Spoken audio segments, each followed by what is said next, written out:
Jemaat yang diberkati Tuhan Yesus Kristus, selamat pagi, selamat hari Minggu, Shalom.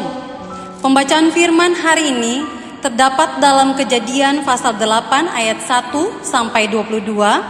Mendahului pembacaan firman Tuhan, mari kita memohon tuntunan Roh Kudus. Ya Roh Kudus, tuntunlah hati dan pikiran kami untuk mendengarkan sabda-Mu berbicara kepada kami, sehingga kami mampu melakukannya dalam hari-hari kehidupan kami. Amin. Kejadian 8 ayat 1 sampai 22 dengan perikop air bah surut. Maka Allah mengingat Nuh dan segala binatang liar dan segala ternak yang bersama-sama dengan dia dalam bahtera itu, dan Allah membuat angin menghembus melalui bumi sehingga air itu turun. Ditutuplah mata-mata air samudra raya serta tingkap-tingkap di langit, dan berhentilah hujan lebat dari langit, dan makin surutlah air itu dari muka bumi. Demikianlah berkurang air itu sesudah 150 hari. Dalam bulan yang ketujuh, pada hari yang ke-17 bulan itu, terkandaslah bahtera itu pada pegunungan Ararat. Sampai bulan yang ke-10, makin berkuranglah air itu. Dalam bulan yang ke-10, pada tanggal 1 bulan itu, tampaklah puncak-puncak gunung. Sesudah lewat 40 hari, maka Nuh membuka tikap yang dibuatnya pada bahtera itu. Lalu ia melepaskan seekor burung gagak, dan burung itu terbang pulang pergi sampai air itu menjadi kering dari atas bumi. Kemudian dilepaskannya seekor burung merpati untuk melihat apakah air itu telah berkurang dari muka bumi. Tetapi burung merpati itu tidak mendapat tempat tumpuan kakinya, dan pulanglah ia kembali mendapatkan Nuh ke dalam bahtera itu, karena di seluruh bumi masih ada air. Lalu Nuh mengelurkan tangannya, ditangkapnya burung itu, dan dibawanya masuk ke dalam bahtera. Ia menunggu 7 hari lagi, kemudian dilepaskannya pula burung merpati itu dari bahtera. Menjelang waktu senja, pulanglah burung merpati itu mendapatkan Nuh, dan pada paruhnya dibawanya sehelai daun zaitun yang segar. Dari situlah diketahui Nuh bahwa air itu telah berkurang dari atas bumi. Selanjutnya ditunggunya pula 7 hari lagi, kemudian dilepaskannya burung merpati itu, tetapi burung itu tidak kembali lagi kepadanya. Dalam tahun ke-601, dalam bulan pertama, pada tanggal 1 bulan itu, sudahlah kering air itu dari atas bumi. Kemudian Nuh membuka tutup bahtera itu dan melihat-lihat, ternyatalah muka bumi sudah mulai kering. Dalam bulan kedua, pada hari yang ke-27 bulan itu, bumi telah kering. Lalu berfirmanlah Allah kepada Nuh, keluarlah dari bahtera itu, engkau bersama-sama dengan istrimu serta anak-anakmu dan istri anak-anakmu, segala binatang yang bersama-sama dengan engkau, segala yang hidup, burung-burung, hewan, dan segala binatang melata yang merayap di bumi, suruhlah keluar bersama-sama dengan engkau, supaya semuanya itu berkeriap di bumi, serta berkembang biak dan bertambah banyak di bumi. Lalu keluarlah Nuh bersama-sama dengan anak-anaknya dan istrinya, dan istri anak-anaknya, segala binatang liar, segala binatang melata, dan segala burung, semuanya yang bergerak di bumi, masing-masing menurut jenisnya, keluarlah juga dari bahtera itu. Lalu Nuh mendirikan mezbah bagi Tuhan dari segala binatang yang tidak haram dan dari segala burung yang tidak haram. Diambilnyalah beberapa ekor. Lalu ia mempersembahkan korban bakaran di atas mezbah itu. Ketika Tuhan mencium persembahan yang harum itu, berfirmanlah Tuhan dalam hatinya, aku takkan mengutuk bumi ini lagi karena manusia, sekalipun yang ditimbulkan hatinya adalah jahat dari sejak kecilnya. Dan aku takkan membinasakan lagi segala yang hidup, seperti yang telah kulakukan. Selama bumi masih ada, takkan berhenti-henti musim menabur dan menuai, dingin dan panas, kemarau dan hujan, siang dan malam. Demikianlah firman Tuhan. Persekutuan yang diberkati Tuhan, waktu terus berjalan. Tanpa terasa, kita kembali akan mengakhiri bulan ini. Sekalipun dalam menjalaninya, kita terus bergumul untuk selalu menjaga pola hidup bersih, sehat, bahkan pulih dari pandemi COVID-19. Namun satu hal yang perlu kita syukuri, bahwa Allah terus dan selalu menyertai kehidupan kita. Jika sepanjang bulan Juni kita merenungkan tema Selamatkan Bumi, Selamatkan Kehidupan, maka jelaslah teks bacaan kita hari ini dalam Kejadian 8 ayat 1-22, bahwa Allah sebagai Sang Pencipta berupaya menyelamatkan bumi dari segala bentuk perbuatan salah, bercela, bahkan dosa yang diperbuat oleh manusia, seperti yang tercatat dari pasal 3 hingga pasal 6 dalam kitab Kejadian mengenai bentuk-bentuk kejahatan manusia. Pada pasal 7 ayat 1-24 merupakan cara Allah membersihkan bumi demi menyelamatkan keutuhan ciptaannya, dengan cara mendatangkan hujan lebat sampai menimbulkan air bah yang meliputi bumi selama 40 hari 40 malam lamanya, sehingga binasalah segala yang hidup dan yang bergerak di bumi, kecuali Nuh bersama keluarganya, 7 pasang binatang yang tidak haram, 1 pasang binatang haram, dan 7 pasang burung-burung di udara. Persekutuan yang diberkati Tuhan. Perikop dari bacaan Kejadian 8 ayat 1-22 mengenai air bah surut mengindikasikan 2 hal. Yang pertama, bumi diperbaharui dengan meredanya air. Kedua, manusia ditempatkan kembali di atas bumi.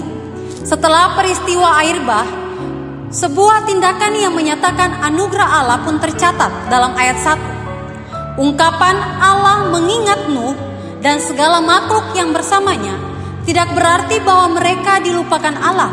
Sebab jika demikian, maka mereka pun pasti sudah musnah bersama dengan seluruh makhluk yang tidak ikut dalam karya penyelamatan Allah.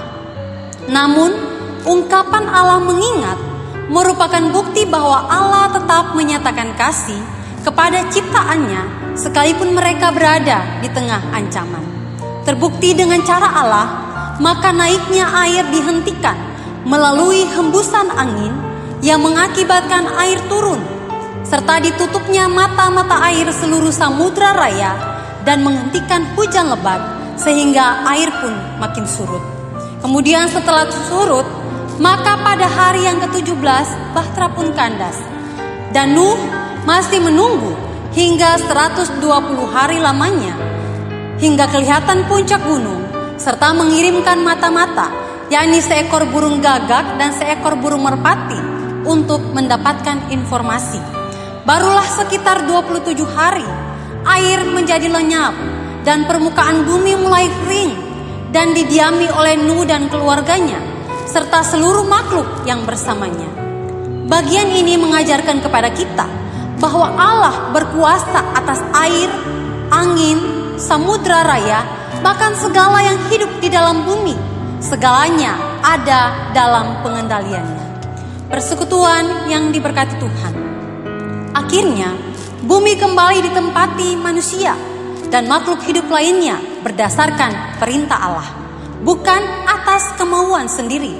Semua yang hidup di dalam bahtera, oleh karena kasih Allah, diizinkan Allah untuk keluar dan menempati serta berkembang biak dan bertambah banyak untuk memenuhi bumi. Ini merupakan bentuk pembaruan serta amanat dari Allah kepada seluruh makhluk yang akan menempati bumi setelah peristiwa air bah. Amanat itu pun diresponi manusia dengan cara membangun mezbah bagi Tuhan. Tercatat dalam bacaan kita bahwa Nuh mendirikan mezbah bagi Tuhan dengan mempersembahkan beberapa binatang dan burung yang tidak haram. Dan Tuhan berkenan atas pemberian Nuh serta berjanji, sekalipun teks mencatat, dalam hati Tuhan berjanji untuk tidak mengutuk serta membinasakan bumi, sekalipun karena ulah manusia. Bahkan dalam bumi akan terjadi dualisme, yakni ada musim menabur dan menuai, dingin dan panas, kemarau dan hujan, bahkan siang dan malam. Persekutuan yang diberkati Tuhan, bukan hanya Nuh pada masanya. Kini kita pun diajak, bahkan diberi amanat dari Tuhan melalui Gereja Protestan Maluku dalam kajian tema mingguan, jadikan bumi mesbah bagi Tuhan. Bumi yang merupakan karya Allah, gambaran kemahakuasaan Allah yang Allah jadikan baik, bahkan sungguh amat baik, seperti yang dikisahkan dalam Kejadian pasal 1, jangan lagi dirusak atau dieksploitasi, melainkan dijadikan tempat khusus dan kudus untuk hidup dan mempersembahkan sesuatu yang baik kepada Allah. Bumi memberi manfaat bagi keutuhan seluruh ciptaan. Ada air, tanah, udara, bahkan seluruh makhluk hidup yang hidupnya saling berketergantungan dan saling memberi serta menerima. Di mana ketika kita memberi kehidupan kepada ciptaan yang lain, maka kita pun akan menerima kehidupan tersebut. Oleh sebab itu, upayakanlah agar bumi ini bukan hanya bermanfaat bagi kita saat ini, tetapi juga bermanfaat pula bagi seluruh generasi selanjutnya. Jangan serakah, melainkan cintailah bumi ini dengan merawat bahkan melestarikannya. Persekutuan yang diberkati Tuhan, kalau Nuh dan keluarganya bisa membangun mesbah pengucapan syukur bagi Tuhan, maka tentu kita yang hidup pada masa sekarang pun harus membangun mesbah bagi Tuhan. Mesbah pada umumnya dipahami sebagai tempat mempersembahkan korban, atau bahkan juga dipahami sebagai sebuah peringatan, artinya untuk mengingat kembali sebuah pengalaman pertemuan dengan Allah. Dan kata mesbah sendiri untuk pertama kalinya diungkapkan dalam kisah kehidupan Nuh, sekalipun sebelumnya diceritakan bahwa Kain dan Habel pernah mempersembahkan hasil mereka kepada Allah. Namun, yang menjadi catatan penting dari mesbah yang didirikan Nuh adalah, pertama, mesbah yang dibangun bukanlah mesbah pribadi, melainkan mesbah keluarga. Kedua, mesbah dibangun dalam keadaan bumi telah diperbaharui dari segala bentuk kejahatan. Ketiga, mesbah menjadi suatu respon pengucapan syukur atas kasih dan penyertaan Allah. Mesbah keluarga adalah suatu tindakan yang diambil oleh seluruh anggota keluarga untuk bersama-sama menyembah Tuhan. Mesbah keluarga didirikan karena seluruh keluarga merasakan kasih dan penyertaan Tuhan, dan respon atas kasih Tuhan itu tetap terjadi tanpa perintah atau paksaan, melainkan lahir dengan sendirinya dari hati. Sebab kita semua dilayakkan Tuhan untuk hidup dan menikmati bumi ciptaannya. Apalagi di tengah situasi dan kondisi lingkungan sekitar yang mengkhawatirkan, marilah kita terus membangun mesbah dalam keluarga dengan cara bersyukur serta berdoa agar Tuhan terus memulihkan dan menyertai kehidupan kita. Pertanyaannya, apakah sebagai keluarga Kristen kita masih tetap setia membangun mesbah bagi Tuhan dalam keluarga kita? Yang terakhir, jadikanlah bumi ini tempat yang layak bagi Tuhan. Jangan karena keserakahan kita bumi ini kembali hancur. Lalu bagaimanakah keberlanjutan hidup dari generasi selanjutnya? Biarlah pertanyaan-pertanyaan ini menjadi evaluasi dan perenungan dalam tiap pribadi dan keluarga. Kiranya Allah kehidupan terus menuntun kita untuk menjaga dan merawat bumi ini. Amin.